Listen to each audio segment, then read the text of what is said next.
O Hoxh, unë gjatë Ramazanit jam lutë për popullin palestinez, edhe shumë jam mërzit këto kohët e fundit për ta.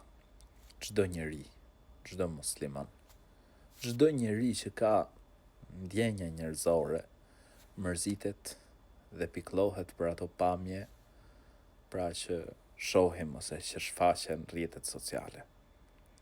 Elusim Zotin e gjithësisë që t'i shpëtoj ato fëmijë, t'i shpëtoj ato gra, t'i shpëtoj ata njerëz. Besimtari i lutet Allahut lartësuar dhe nuk duhet që ta humbim shpresën tek Zoti i gjithësisë. Asnjëherë nuk duhet ta humbim shpresën tek Allahu i lartësuar.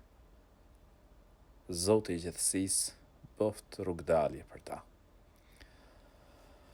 Allahu i lartësuar përmend në Kur'an për pejgambert. Në momentin ku ata e humbën shpresën dhe menduan se u përgënjeshtruan, atëherë u erdhi ndihma jonë. Kështu kuptohet prej një ajeti të Kuranit. Prandaj edhe ne si musliman, si besimtar, asnjëherë nuk duhet ta humbim shpresën tek Zoti i gjithësisë. Hatta idha stay'asa ar-rusul wa dhannu annahum qad kudhibu. Dhe në momentin pra që humbën shpresën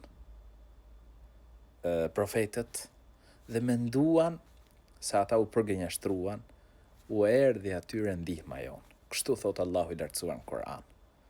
Prandaj edhe ne nuk duhet ta humbim shpresën tek Zoti i gjithësisë. Ti lutemi Allahut lartësuar me përgjërim. Dhe nëse ne ndihmojmë Allahun, Allahu ka për të na ndihmuar ne. E ndihmojmë Allahun si? Duke zbatuar urdhrat e Zotit, se Zoti nuk ka nevojë për ndihmën tonë. Ne kemi nevojë për ta. Ne kemi nevojë për ndihmën e Tij. Duke fal namazin, duke agjëru, duke zbatuar urdhrat e Zotit gjithësisë, me ju lut Allahut lartësuar me sinqeritet për atë popull që Zoti i gjithësisë të bëj për ta rrugdalje. Zoti i gjithësisë t'i shpëtoj ata. Sa më shumë lutje, sa më shumë dua,